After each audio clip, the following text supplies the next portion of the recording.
네, 양가희 기자 안녕하세요. 안녕하세요. 자, 정말 많은 분들이 놀라셨을 것 같습니다. 네. 지난 주말 새벽이었죠. 녹번동 주택 균열 사고가 발생해서 시민들이 긴급 대피하는 소동이 벌어졌습니다. 네, 그렇습니다. 지난 26일 새벽 서울 녹번동 주택가는 이 붕괴 위험 사고로 아수라장이 됐습니다. 네. 어제 열린 현장 점검에서 이 지하 상수도 누수가 원인으로 지목이 됐습니다만 일각에서는 다른 지적도 나오고 있는 상황인데요. 우선 관련 VCR 먼저 보시고 자세한 얘기 나눠보도록 하겠습니다. 주택 붕괴 우려가 있어 폐쇄 조치된 곳입니다. 그 원인으로 지목된 바로 앞 공사장은 이른 새벽부터 포크레인과 덤프트럭이 분주히 오갑니다. 기존 주택을 떠받치고 있는 지반이 무너지지 않도록 공사장 전체를 흙으로 덮고 있는 겁니다. 하지만 바로 옆 주택 8채는 이미 균열과 기움 현상이 심각해 주민 130여 명이 대피한 상황. 그중 2채는 안전등급상 최하위 등급을 받아 철거 대상에 올랐습니다. 붕괴 위험에 처한 주택입니다. 이처럼 담벼락은 쩍쩍 갈라져서 곧 무너질 것 같은 느낌이 듭니다. 집 안쪽으로 보면 벽체가 무너질 가능성이 있어서 철봉으로 받쳐놓은 상태입니다. 은평구는 빠르면 29일까지 공사장 되메우기 작업을 완료해 불안한 집안을 안정화시킨다는 입장. 하지만 주민들은 땜질식 작업만으론 주변 건물의 안전성을 보장할 수 없다며 불안을 호소합니다. 저 뒤가 굉장히 불안하거든요. 저기 담 지금 저쪽 시커먼 저 담도 지금 다 안 갈라졌었는데 갈라졌거든요. 저기가. 그러니까 위험하니까. 주목할 점은 집안이 붕괴 위험에 처한 원인을 두고 전문가들의 다양한 해석이 나온다는 겁니다. 27일 열린 현장 점검에선 지하 상수도관 파손이 원인으로 지목됐습니다. 매너는 노후되다 보니까 이제 노수가 계속 누수가 됐고, 그래서 50mm 상수도관이 탈락이 되면서 한 두세 시간 동안 이제 무리해서 숨어졌다고 합니다. 하지만 현장을 조사한 지질 전문가는 해당 지역의 지반이 원래 취약했음에도 터파기 작업이 무리하게 진행됐다고 지적합니다. 이 암석이 변하는 데는 취약해요. 원래 사고가 많아요. 지질이 복잡하고요. 이런 지질이 복잡한 지역은 조사를 철저히 해가지고 여기에 맞는 보강 대책을 세우고 공사했어야 되는데. 은평구와 현장 관계자는 안전등급 D등급을 받은 주택 6채도 철거 여부를 결정한다는 입장. 하지만 주변 주택의 안전 보강 작업은 시간이 걸릴 것으로 보여 대피한 주민들의 불편은 장기화될 전망입니다. TBS 이강훈입니다. 네, 영상으로만 예. 봐도 정말 끔찍합니다. 인명피해가 일어나지 않아서 그나마 다행이라는 생각이 드는데요. 아까 화면에도 잠깐 나왔었는데 이곳 주택가 주민들 현재 어디에 머무르고 계신 건가요? 체육관 같던데요? 네, 네. 현재 주택가 주민 총 132명은 이 대피 명령이 내려져서 임시 숙박시설과 함께 또 친인척의 집에서 머무르고 있는 상황이라고 합니다. 네. 시공사 측은 우선 철거가 예정된 2개 건물의 주민들에 대해서는 임시 거처를 마련해주고 신축 주택을 지어주기로 했습니다. 이 사건을 다시 한번 정리하자면 26일 사고 이후에 이 서울시와 은평구는 어제 오전 사고와 관련된 8개 동에 대한 긴급 안전점검을 실시했고요. 균열이 발생한 건물 8개 동 중에서 2개 동은 반드시 철거가 필요한 E등급인 것으로 판명이 됐습니다. 나머지 6곳은 한 단계 그 위인 D등급으로 판명이 됐습니다. 네. 이 구는 주택 균열이 확산되지 않도록 현재 공사장 토사 굴착 부분을 되메우는 작업을 진행 중에 있습니다. 네. 근데 아까 영상 보니까 지질 전문가는 원래 좀 취약한 집안인데 무리하게 공사를 했다 이런 의견을 냈거든요. 네. 이것도 하나의 안전불감증 아닐까요? 그렇습니다. 이번 사고로 우리 사회 안전불감증이 다시 한번 도마에 오르고 있는데요. 이 공사업체가 터파기 작업을 하면서 집안 침하에 대비했는지가 의문인데다 네. 이 관할구청이 은평구는 이 주민이 위험하다고 처음 신고했을 때 현장을 확인하지 않는 등 안일하게 대응을 했습니다. 이 주민들은 은평구와 시공사에 지난주 이 4차례 외에도 이달 초부터 위험 신고를 했다고 주장을 하고 있는데요. 은평구는 26일에야 새벽에 도시가스를 차단하고 주민 대피 등의 긴급 안전 조치를 취해서 늑장 대응으로 비판을 받고 있는 상황입니다. 네, 주민들 입장에서는 이 엄동설안에 날벼락이 아닐 수 없겠습니다. 오늘 또 굉장히 추웠는데요. 네. 걱정이 네, 네. 되네요. 하루빨리 후속 조치가 마련이 돼서 이곳에 거주하고 있던 주민들이 불편함 없이 겨울을 날 수 있었으면 좋겠습니다. 네. 자, 다음 소식 알아보겠습니다. 서울시립교향악단은 오늘 오전 서울 세종문화회관에서 이사회를 열었는데요. 정명훈 예술감독에 대한 재계약 여부를 논의했습니다.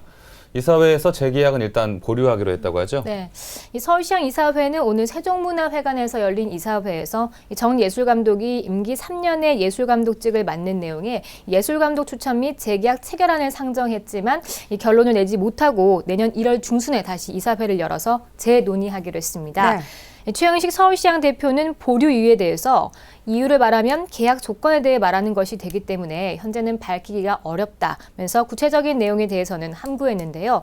다만 재계약 기간을 3년으로 설정했는데 3년은 아니다라는 의견이 있었다고 전했습니다. 네. 이에 따라 정 예술감독의 재계약 문제는 이달 31일로 예정된 계약 기간 종료 시점을 넘기게 됐고 정 예술감독의 예술감독 지위는 이달 말로 상실되게 됩니다. 현재 정명훈 감독은 업무상 횡령 등에 관한 경찰 수사가 진행 중에 있는데요. 이러한 전반적인 상황을 고려한 것으로 보입니다. 네, 사실 정 감독의 경찰 수사뿐만 아니라 이 사회를 앞두고 정 감독의 부인 구모 씨가 또 불구속 입건된 사실이 알려진 것도 또 적지 않은 영향을 미칠 것 같아요. 네, 이 구모 씨가 박현정 전 서울시향 대표에 관한 허위 사실을 유포하도록 서울시향 직원들에게 지시한 혐의를 받고 있다고 하는데 맞는 얘기인가요? 네, 그렇습니다. 지난해 말 제기된 서울시향 박현정 전 대표의 직원 성추행, 성희롱 의혹은 경찰 수사가 진행이 될수록 반전을 거듭하면서 새로운 국면을 맞고 있는 상황입니다. 네. 경찰에 따르면 정 감독의 아내 구 씨는 박 대표가 성추행과 성희롱, 폭언을 일삼았다는 내용의 투서를 작성하고 또 이를 배포하도록 남편 정 감독의 여비서 백모 씨에게 지시한 혐의를 받고 있습니다. 애초 박 전 대표의 성추행 의혹으로 시작된 이번 사건이 오히려 박 전 대표를 모함하기 위해서 이 정 감독 측에서 유언비어를 퍼뜨린 사건으로 가해자와 피해자가 뒤바뀌는 모양새를 띠고 있는 상황입니다. 네, 그러네요. 지난 1년 동안 이른바 진실게임 양상으로 진행됐던 서울시향 사태 실체가 드러나면서 이사회 역시 또 이 정 감독과의 재계약 결정, 부담을 느끼지 않을 수 없을 것 같아요. 네, 이 이사회에서 정 감독의 부인과 관련 논의가 있었느냐는 기자들의 질문에 대해서 이 최영식 서울시향 대표는 이 전반적인 상황에 관한 이야기는 나왔지만 정 감독의 부인에 대한 이야기는 없었다. 이 계약은 계약이다라고 하면서도 이 정 감독 부인 관련한 수사와 재계약 문제를 완전히 100% 분리할 수는 없을 것 같고 여러 상황을 봐서 이사회에서 결정할 사안이라고 말을 했습니다. 이 한편 재계약 여부와 관련 없이 정 감독은 내년에 예정된 서울시향 공연은 그대로 소화하기로 했다고 합니다. 네, 정말 서울시향 최대 이슈였던 정 예술감독의 재계약 문제가 다시 한번 안개 속으로 빠져들게 됐습니다. 네. 이후 상황은 추이를 조금 더 지켜봐야겠네요. 네. 자, 마지막 소식 전해드리겠습니다. 서울시의회 의원들이 누리과정 예산과 관련해서 목소리를 냈습니다. 오늘 오후 시의원들은 누리과정 예산 문제 해결을 촉구하면서 대통령 면담을 요청했다고 하는데요. 기자님 자세한 소식 전해주시죠. 네, 오늘 오후 김문수 교육위원장 등 서울시 의원 3명은 이 서울 종로구 청원효자 주민센터 앞에서 가진 기자회견에서 누리과정 예산 문제와 관련해 대통령 면담을 요청했습니다.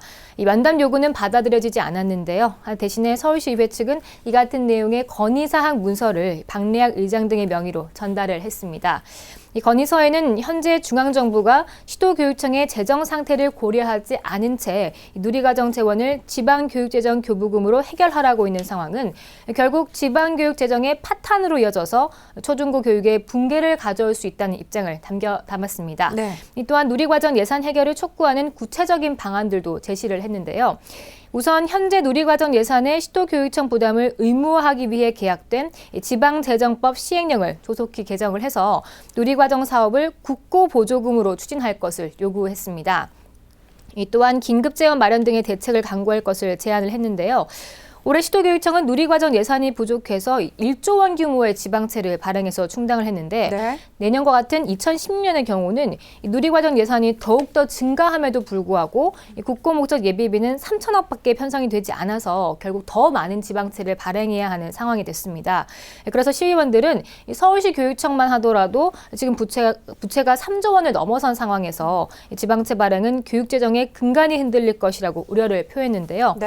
끝으로 현재 지방 지방교육재정 교부율 상향 조정할 것을 요구를 했는데 이 경기 침체 장기화로 실질적인 교부금이 감소한 상황에서 그동안 물가 상승과 인건비 상승 등으로 인한 경직성 경비가 증가해온 점을 강조했습니다. 네. 따라서 지방교육재정 교부금법 또한 조속히 개정해서 교부율을 높여줄 것을 요청한 상황입니다. 네, 현 정부의 대선 공약이었던 누리과정 사업으로 시도교육청이 재정적으로 어려움을 겪고 있습니다. 네. 공약이 지켜지지 않으면 거짓 공약인 거죠. 네, 예, 그렇죠. 시도교육청으로 떠맡기지 말고 서로 간의 적절한 협의를 통해서 좀 사업에 관련된 갈등들이 좀 해소되기를 기대해 보겠습니다. 네, 지금까지 양가희 기자와 수도권 이슈 브리핑 함께했습니다. 양가희 기자 고맙습니다. 고맙습니다. 네, 고맙습니다.